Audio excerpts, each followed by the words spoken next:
This is Kieran with newclevelandradio.net. It is time for Avoid the Maze, that journey through life. My guest today has been on a journey that, boy, I'm sure it has changed from the first day that you got the diagnosis that you were on the autism spectrum. I know when my son was diagnosed 20, 28 years ago, uh, one out of 150 were diagnosed. Today, it's like one out of 42.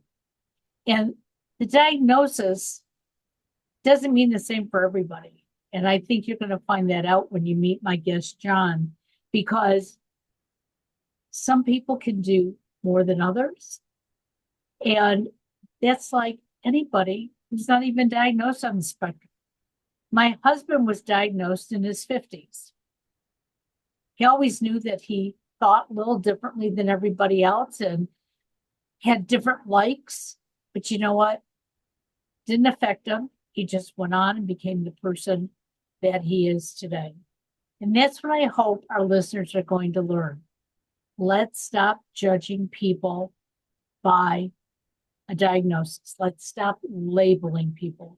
Let's start understanding.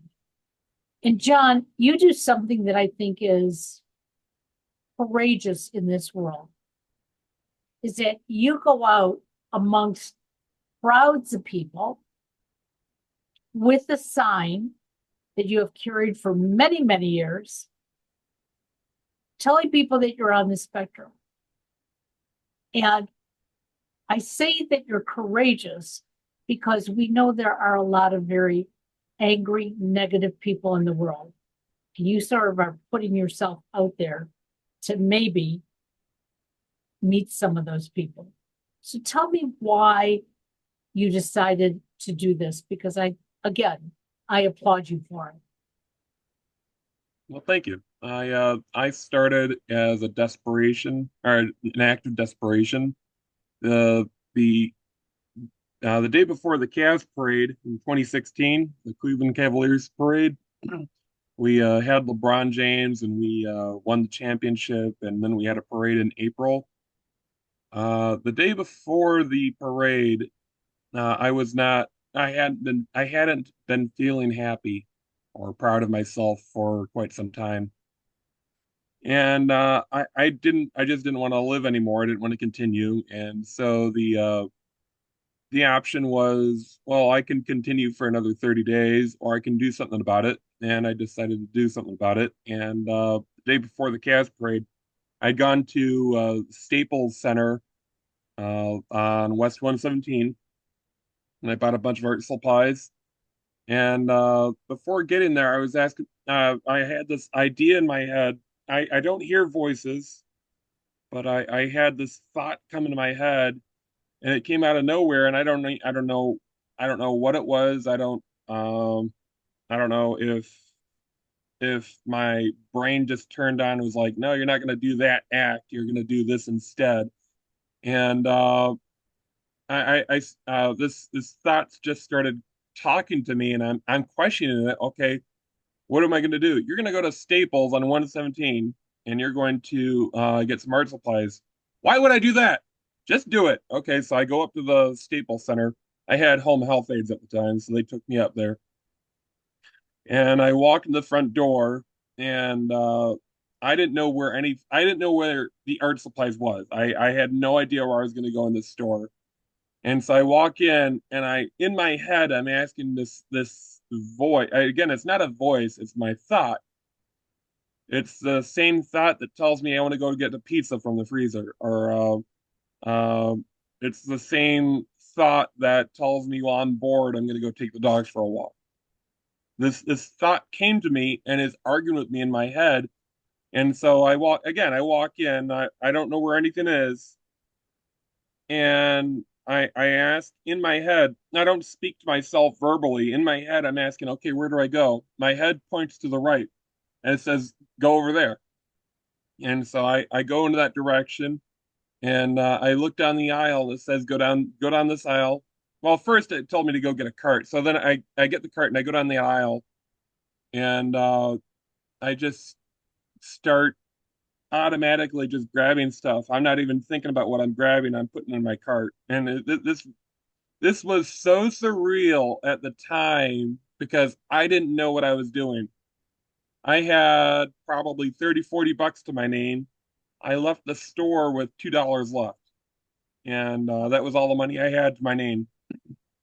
And my caregiver takes me back home, and I sit on the floor and I write out my first message, my first sign, which is the sign that I took to the Cavs parade and I took to the Republican National Convention.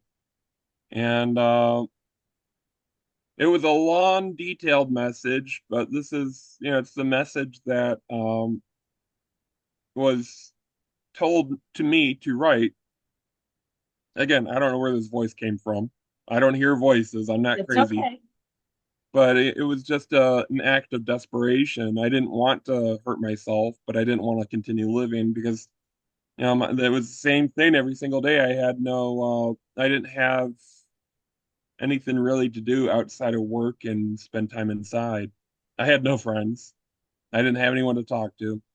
And so I wrote my first message. It was something to the effect, LeBron James, Dan Gilbert, the owner of the Cavs, and I forget who else.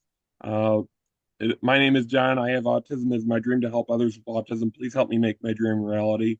And then my hashtag helping others with autism, and a bunch of others. And so I took my sign the following day, the day of the parade. I took it to the parade. Waiting for the bus was a challenge because I waited at the bus stop, and the bus that should have picked me up, I waited another 15, 20 minutes. Okay, and then a crowd formed around me of other people waiting for the bus. Another bus. Finally, like the fourth or fifth bus stopped, and we were lucky to actually get in there. It was standing room only in the entire bus because it was packed. Right. There were so many people in there. There was probably about 100 people. The bus has seating for like 40, 50 people.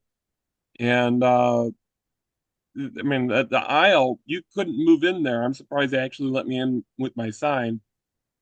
And so I get on, and after waiting for about an hour for a bus, and it drops me off near Public Square, and I'm just walking around. I'm holding my sign in front of me. Hey, you know, showing it to people, and they're just looking at me weird, like, is this guy crazy? What idea does he want me to take his picture? That's what was going through my head. And eventually I get up to East Ninth. I remember where I was. I was probably 2 blocks, 3 blocks away from the Rock and Roll Hall of Fame. And I'm on East Ninth, and I've just about had it. Nobody's taking my picture. Why am I here? I feel like an idiot. I want to throw this sign in the garbage and go home. And so I see this news van, and the reporter is sitting in the passenger seat. And so my final act, trying to get people to take my picture. I walked into the street. It was stopped traffic, just a traffic jam because of all the people. 1.3 million people were downtown. I held my sign above my head and I said, "Hey, news channel, whatever it was, 13, take my picture." The guy in the reporter in the passenger seat looked over in my direction. He looked to his right. He's like, "Eh." And he took his phone, click, gave me a thumbs up, and then they drove. And so I was like, okay, well, that was weird. Then I walked to the sidewalk and there were two people waiting for me. What does your sign say? Oh, oh, can I take a picture too? Yeah, I'm like, sure, okay. And so I got those pictures taken. I walked north on East Ninth towards the Rock and Roll Hall of Fame, and someone's running up behind me. They wanted to get a picture, and then that the attention of that person run up behind me and wanted a picture encouraged someone else ahead of me to want to get a picture too. So it was just a snowball effect. And after about 30 minutes of walking around shoulder to shoulder, front to back people, I had been overwhelmed I probably was photographed probably 20 times in 30 minutes. But it was, that initial photograph that got the ball rolling for Right. me. And I had had enough and I was overwhelmed. This was a whole new experience. Like, what have I gotten myself into? Just by chance, we didn't even plan it, just by chance, my cousins and their wives and their kids were by the Hyatt downtown close to Public Square. And I'm just, I'm going up and down the streets. 1.3 million people. How I managed to find my cousins was pretty crazy. But I sat with them and they asked me, "Oh, what is that?" "Oh, it's I have a sign." "Oh, okay, cool." And that was the beginning of my autism awareness campaign. The second event I went to was the Republican National Convention, and I I called off work for the entire week, Monday through Friday, and instead of going to work for 2 or 3 hours, clean vans, instead of doing that, I went to the RNC and I rode the bus the entire week. Total time that I spent there was 5 days, anywhere from 6 to 8 hours a day. So 30 to Wow. 40 hours the entire week. The entire week was an eye opener for just how obnoxious people can be, like you had mentioned. Someone, no, someone took out their chewing gum and threw it at my sign. Someone extinguished their cigarette on my sign. Uh, a lot of people really showed their ignorance. They told me they would walk up without even reading my sign. I'm facing this way. Someone coming up behind me, they saw a sign. They saw a guy standing there with a sign. "Get a job, you bum!" And without reading my sign, they didn't even know what the message was. And people would come up to me and basically call me a liar. Almost, they would see my sign. They'd look at my face. They'd come up to me and tell me, "But you don't look autistic." First three people that told me that made me so mad because I'm standing out here, I'm vulnerable, I'm exposing myself to the world for having a diagnosis that I can't control, and you want to stand here and argue with me? You're not my doctor. So the first three people pissed me off. I became more and more upset with humanity the more people were talking to me about that. The fourth person asked me, and I was like, "Okay, I'm done. What does autism look like?" Uh, uh, uh, Yeah. I, I, Looks like I all I of don't know. us. I don't know. Yep. They were literally looking to the clouds for an answer, and it was the biggest gotcha moment. That was like, okay, I like doing this. This is awesome because I have earned my Boy Scout merit badge. I have educated someone. Don't put your foot in your mouth. And it was the RNC, it was the Cavs parade that gave me a little taste. Uh, got my blood pressure going, my anxiety up. But it was the RNC that really gave me it gave me I guess the huge the massive interest in doing what I do even today, even 8 years later. Well, and as I hear your story, and I think I've shared this with you, at least on Facebook, when my son was about 11 years old, and he's on the spectrum, we were getting services through the Board of Mental Health.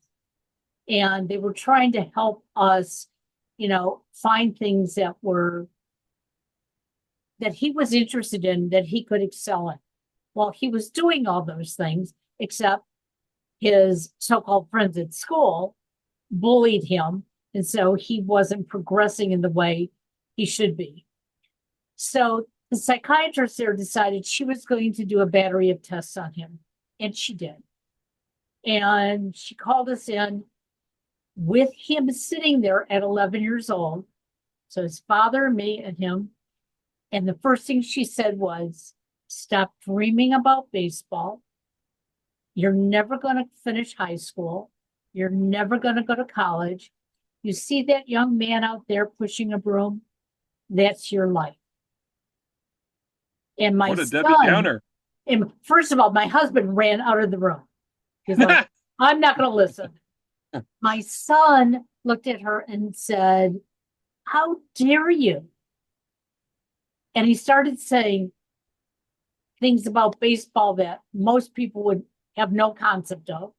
He started talking about things in history and showing her that he had a brain, that he could do things. And she goes, no. With that, he went out of the room too.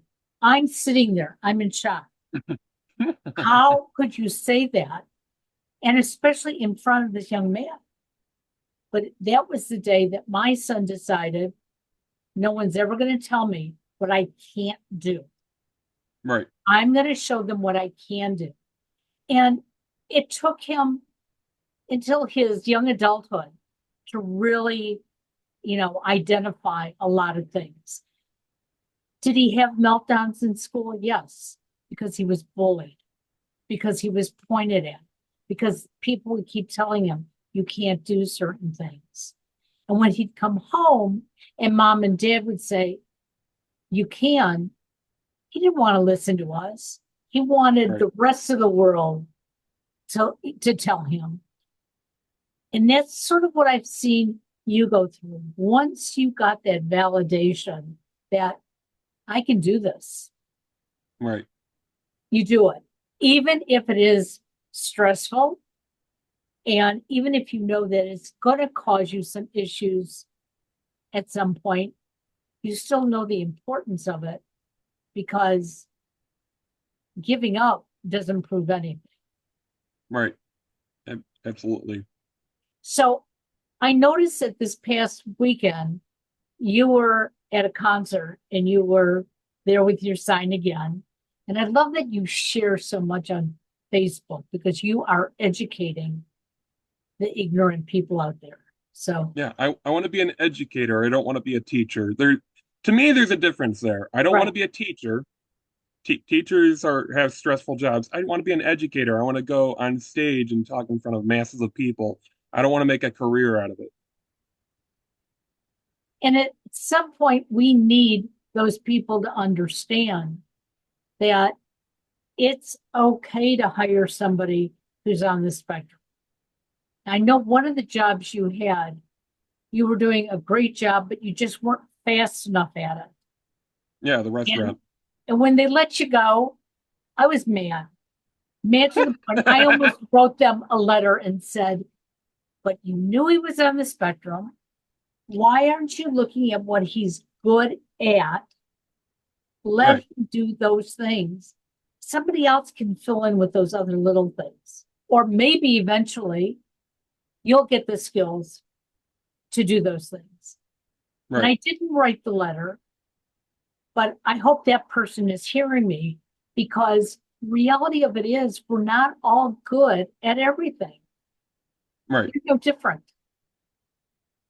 right. Absolutely.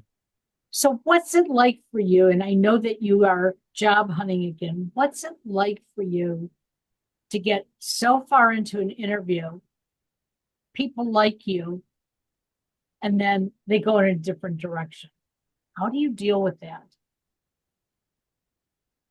Uh, I kind of, oh, okay. I doing this thing with my sign has really taught me a lot. And my objective, again, I had that non-voice. I don't hear voices, but that person in my head speaking to me, telling me that I'm gonna get all this art supplies, I'm gonna write a message on a sign, and I'm gonna go to the Cavs parade.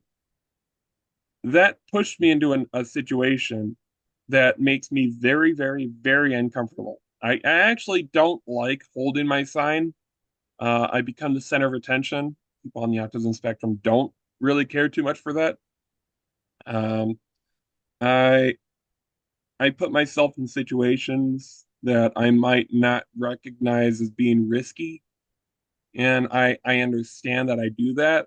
And so it's kind of like walking on a floor and not knowing that there's whether or not there's something on the floor that might hurt you. But you do it anyways. And so you're tiptoeing, walking slowly. I'll use that as a euphemism. But yeah, carrying my sign used to be about wanting my picture taken because I wanted people to stop telling me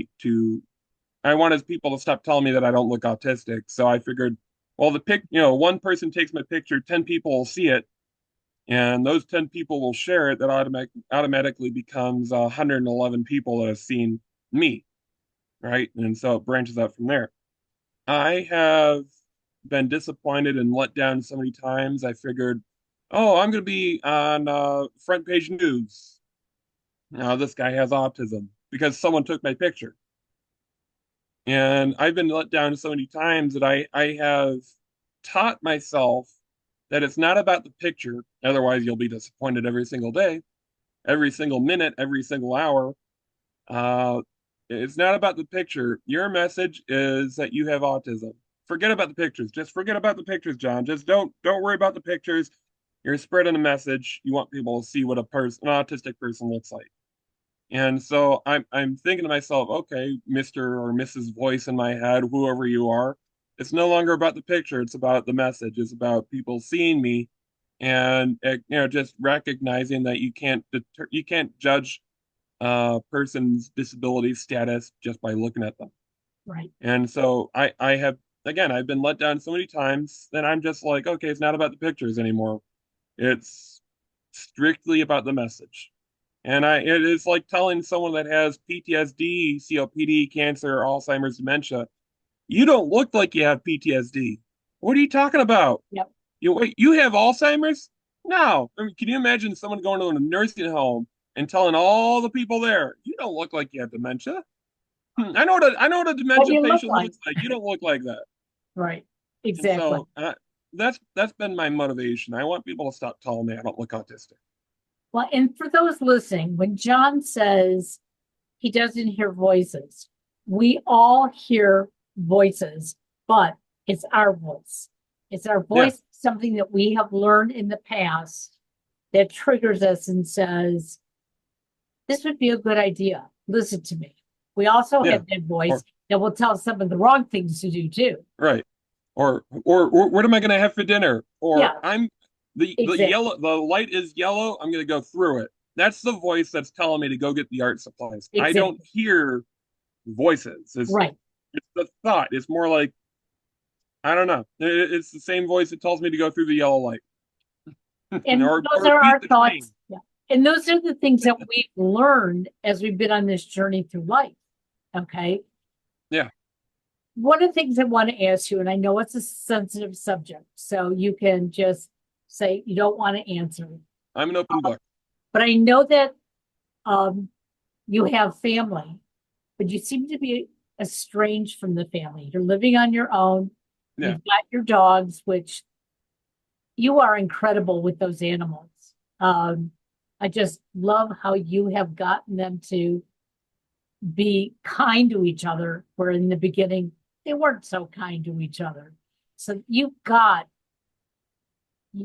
a talent there. But can you tell me why you are estranged from your family? Because you didn't do anything wrong. No, I didn't do anything wrong. There were a couple situations that came up last time I saw my parents. But growing up, I was diagnosed in 1990 or 1991. I was 5 or 6 years old. At that point, you mentioned the word autism, and people would look like, "Excuse me, is that a foreign language?" Yep. I've read the word autism was actually coined around either during or after World War II. So like 1940s, as late as 1950. And so it only really started picking up in the mid 90s, if I'm not mistaken. And it was full blown. Everybody's hearing it like 2000. 2001, 2002. But 1990, 1991, my parents got the diagnosis that I have autism. And funny enough, the diagnosis had been given to me. Another doctor took it away. Another doctor gave it back to me. Another doctor took it away, and it was a revolving door because autism was so unknown at the time. Nobody knew what I had.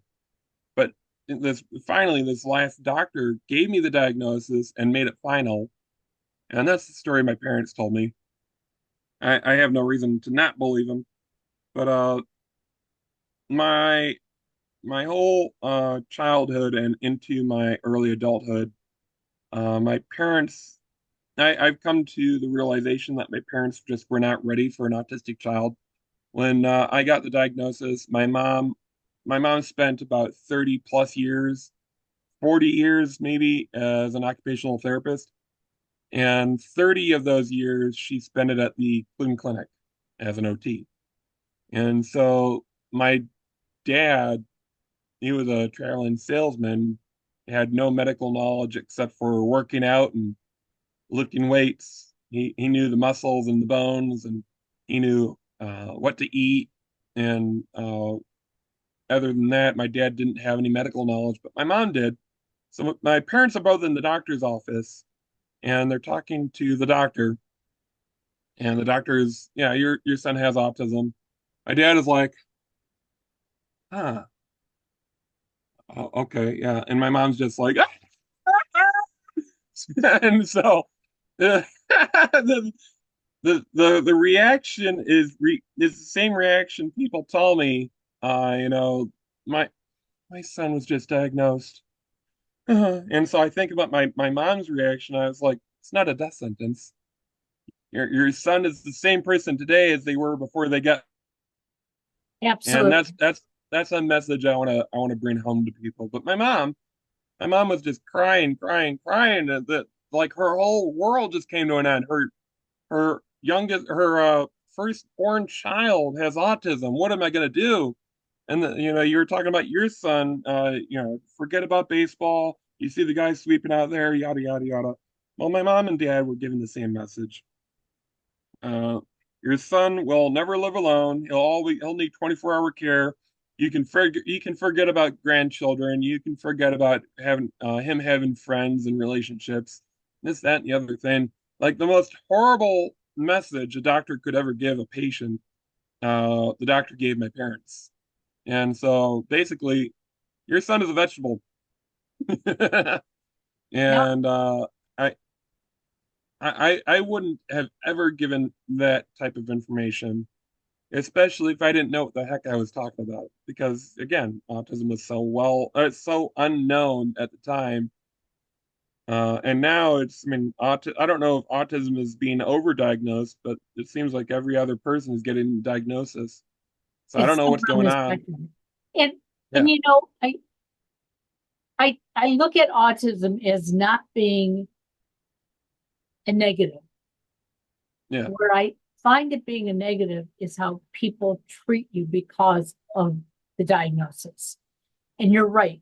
My son was at school, he was age 6. He was in first grade. He was halfway through the first grade. Everything was perfect. One day they had a fire drill. He heard the bell. He climbed underneath his desk and had right, his ears covered. That was the first sign that we knew that there was something going on. But the school diagnosed him before the doctor did.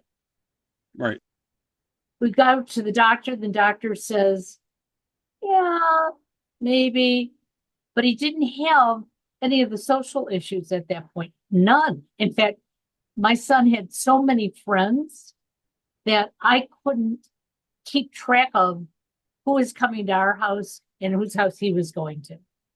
But the next day, when he came back to school with that diagnosis, everything changed. Teachers treated him differently. The students did. The parents treated my husband and I differently, like, keep your son away. And we kept him as involved as we could as parents because we knew it was the best thing for him. right. And luckily, he understood that as he was growing up. And when he became a young adult, it was like, again, I've been told numerous times I can't do certain things, but I can. And yes, if you push my buttons, I'm going to get angry, and my Mama bear. anger is going to be a meltdown. But who doesn't get angry when their buttons are pushed? I don't know Right. anybody. So Yeah. my heart goes out to you because Thank you. your mother having some medical background, okay, it was a shock. She was saddened, but all right. So now let's move forward. Right. Yeah. And So, how difficult was it for you now? Because if she's crying about it and dad is going, okay, no big deal. right. Yeah. He had no idea what autism was. And my mom did, having worked with autistic patients. And I, I don't think I'm any different than anyone else. You're I not. really don't. Well, and for our listeners out there, if you follow John on Facebook, I am so impressed with your writing. You really have some deep thoughts. And I'm not saying deep negative thoughts, deep good thoughts that you Right. share on Facebook. And Like food reviews. yeah, well, but, and you are so kind to people. And if somebody's not kind to you, you just tell them goodbye, go your direction. Um, Right. and that's how we need to be in this world. And I can understand at the RNC when it was in Cleveland, a lot of that negativity that you saw. Yeah. And it's because at that time, the candidate had already come out and said autism wasn't real and made fun of special needs people who were in his audience. And so his followers heard that. And it's like, oh, if it's not real, what's he walking around with the sign bragging about it or identifying it? Well, I don't want to talk about people personally, but yeah, what people did outside the RNC. I mean, alcohol was so plentiful. The location that I was standing most of the time was actually outside of some bars and restaurants, and so people were leaving there and just showing what they could do to a sign that seemed vulnerable. And but you had mentioned why I'm estranged from my parents, and my mom uh, about a year and a half ago, she had well, I have three dogs, and they're all rescues. And the one that I picked up most recently was this November will be 2 years that I've had him. And so I live in Cleveland, and I found on Facebook this dog that needed to be rehomed, or he's going to be put down in 2 days. And turns out he's an American boxer, so he's looks exactly like the dog Chance from the movie Homeward Bound, Yep. black and white, and looks exactly like him. And so I saw this dog on Facebook, and I looked at my two dogs, and I'm like, I don't know how I'm gonna do this, but this guy's gonna be put down. Okay, so I went to bed that night, and in the morning I woke up, and I called the guy and I said, I'm on my way. Do you still have the dog? He says, yes, I do. Okay, well, where do you want to meet? Okay, I'll meet you there. So I put my two dogs in their cages, and I drove from Cleveland to Youngstown, met him at a fairgrounds, and I spent the next 20 minutes talking to the guy, and then I had to race home because when I got home, I had to take him inside. I had to introduce him all on my own. You're not supposed to introduce a new dog to your current pets on their turf. That's how fights happen. But I live alone, and so I had to create some magic. I pulled in the driveway, got him out, got his cage out, put him in his cage in the driveway next to the car, and and my whole backyard is fenced in, so I brought the other two out. They went out the door and they just wanted to rip that cage open. They wanted to rip this new guy apart. And so okay, well, you made acquaintances. Okay, let's go back inside. So I brought them back inside, put them in their cages, and then I took this new guy out. His name's Diesel. I took Diesel out, brought him inside, brought his cage inside, put him downstairs near the not next to the other two dogs, but close enough that they could hear each other, and in the house. And I went to work. I was working at Amazon. Spent 23 months at Amazon in North Randall, Cleveland too. And I ended up getting there 30 minutes late. I used my PTO, and my PTO made it so I was on time. And I came back. I was doing 6:30 p.m. to 7 a.m. So I think I had gone on Saturday morning to Youngstown to pick this dog up. And Sunday morning, I came home after work, and I got him out of the new dog Diesel. I got him out of his cage, and I took him to bed with me. I sleep all with all three dogs in my full size bed. My 6'5", 245 pound frame managed to sit on this full size bed with three massive dogs. And so I left the other two older dogs in their cages, and I wanted to get this new guy acquainted with me, so I brought him to bed, and I was sleeping during the day, working at night. So I woke up and put him in his cage, and I fed all three dogs, and I went to work, and came home, and they weren't barking anymore. Everything had quieted down, and for about week and a half, I kept them all separated. I would switch them out, you know, have the two out of their cage, Aspie and Miko. Yes, one of my dog's names is Aspie. Asperger's. Someone with Asperger's is an Okay. Aspie, so I'm an Aspie. I had Aspie and Miko outside their cages, and then I'd rotate, put them in their cages, bring Diesel out of his cage, and then I'd rotate, and then I'd rotate, and then I'd rotate. And I would do that for about a week until I felt comfortable enough that there wouldn't be any attacks. And now they're like best friends almost 2 years later. That's And wonderful. yeah, I I think I dodged a bullet. But yeah, so anyways, I'm estranged from my family currently right now because a year and a half ago, after getting Diesel, I didn't know this dog's medical history. I don't know if he has cancer. I don't know if he can really hear me when I bring him home. I don't know anything about this dog. And so I'm living on a budget, but my dogs are not starving. Living on a budget, I feed them as often as I can afford. I don't again, I've had this one dog. I've had a total of three dogs for almost 2 years now, and nobody's died.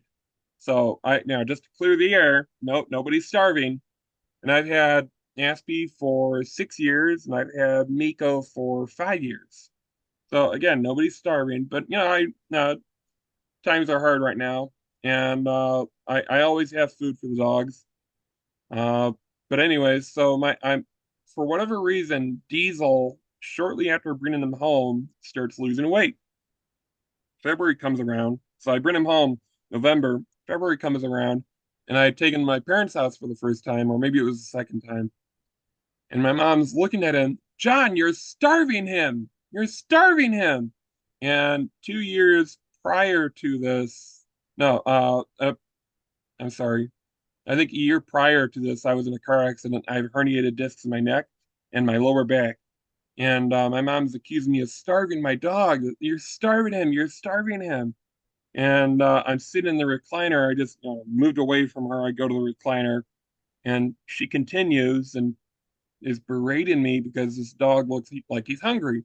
So she's bringing out pierogies, sausages, other stuff, breads, and a bunch of stuff dogs probably shouldn't be eating because of fats and Right. oils, like the pierogi.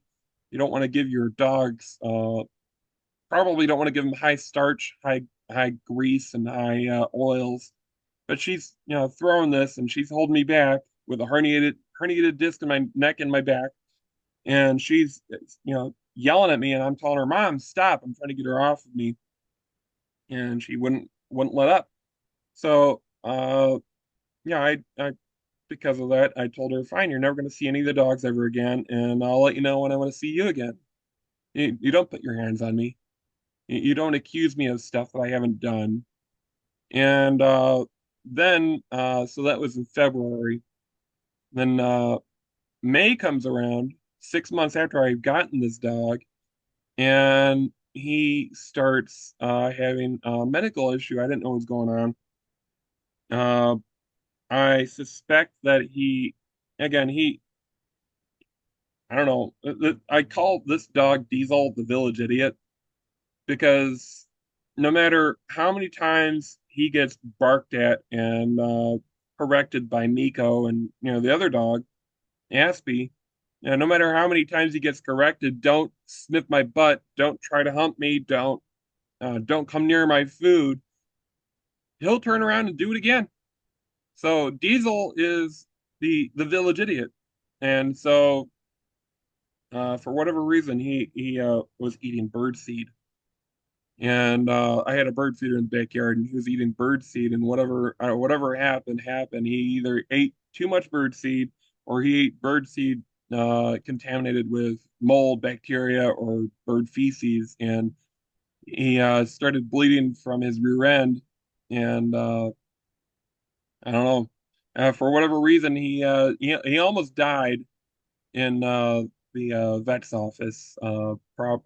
He had defecated just puddles, huge puddles of blood, probably 3 feet wide. Wow. And two of them, two puddles in the vet's office at Gateway Animal Clinic. And they told me the only thing we can do for him is put him down. And I said I didn't like that option. I was going to seek someone else. They told me, okay, well, wherever you go, you have to have them call us. Otherwise, it's animal neglect and you will be charged with animal cruelty. Oh, okay, cool. Fine. So I started to go to another vet's office and I was called by the APL. APL said Gateway had called them and told them that I had an emergency. Turn back around, we'll take care of him. So I go to the APL. APL told me that in order to make him feel, get him better, I had to surrender my dog that I've only had for 6 months. And I felt horrible, but the alternative was death, suffering and death. And so I reluctantly surrendered my dog with no guarantee that I would get him back. But they said they would see what they could do. So he spent the night there. And they called me back in the morning and said that you can come get your dog again. I asked what was wrong. We don't know. He didn't defecate anymore. Oh, okay. So I went to the APL, got my dog. It was like he was never sick. Nothing ever happened. But yeah, so Unbelievable. I've done my hardest with my dogs, and my mom, in her sheer ignorance, didn't understand that I wasn't starving my dog. As a matter of fact, I had been feeding him a special diet that I kept away from the other dogs. This diet I was buying from a mom and pop shop in Lakewood, Ohio, called Pets General Store. If you ever wanted to go get some really good dog food, Pets General Store on Madison.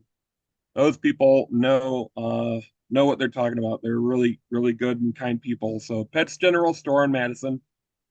And I was spending the size of this bag was probably 40 pounds. I was spending $65 on this bag of dog food. Special dog food, high in calories, so that this dog could, gain some weight. And my mom, you're starving your dog, you're start no, I'm not. Yeah. And I kept this high calorie dog food from the other two. And so I just I don't need to be abused like that anymore. keep your hands off me, keep your words to yourself, and you know, mind your business. Well, I don't need that. and you've come a long way. I mean, your three dogs are your children. They're your Yeah, family. You take care of them. It's obvious you do. Um, and I remember when you wrote about the fact that you had to surrender the dog, how tough that was for you. You knew that you wanted the dog to get better, but at the same time, it was like, I don't want to do this, but I have to for the dog's sake. And luckily, things did turn around. They're in a good home. And, you know, I can't prove these things other than I want my listeners to know that I have followed John now probably for about 7 years. And I never hear a bad word out of your mouth. And I've seen people who have not been nice to you. People have taken advantage of you. I know when you first moved into your house, you allowed other people to, have a room when they were down on their luck. And yeah. The they room didn't I'm treat actually you very talking to you in well. right now. Yeah. Yeah, the room I'm actually in right now, talking to you on camera, is the room that I had lent to people. It's my attic. It's a finished attic. It's really nice. I gave them free electric, free showers, free, water to drink, heat, air conditioning, furniture. I even have a spare bed in here and TV, whatever they wanted. And they ended up stealing from me. They ended up, you know, leaving my room a mess. That it was, it it's worse than a hotel room. The condition that they left it. And I'm not a maid. I'm just a guy with extra space that I'm not using at the time. You're welcome to use it. Just respect me. And they couldn't do that. So out. Well, and I don't blame you for all that because none of us should be treated that poorly, especially when somebody is treating you so well. Um, I'm hoping that everybody will find you out there when you're holding up your sign. I hope they will follow you on Facebook and learn from you. Like you said, you're not a teacher, you're an educator. You share the information that is important. And we've got to get rid of this ignorance that so many hold. Like you said, if you went into a nursing home and you went up to each of the individuals there, telling them they don't have dementia, they don't have heart disease, they don't, whatever their Right. condition is. I mean, how do you know? I mean, before I end this, I just want you to know I have a handicap sticker in my car. Reason being, I fell twice last year and got injured. Well, my injury is gone, except my doctor has said if you feel weak, I want you to use that handicap sticker and park in a handicap space. When you're feeling good, you can choose what you want to do. I've had people see me get out of my car when I use that. And I've heard them say, you don't look handicapped. It's like, what does handicap look like? Doesn't mean you're in a wheelchair.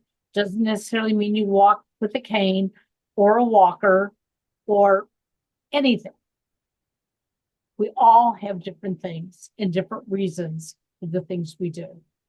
And Right. so you are amazing.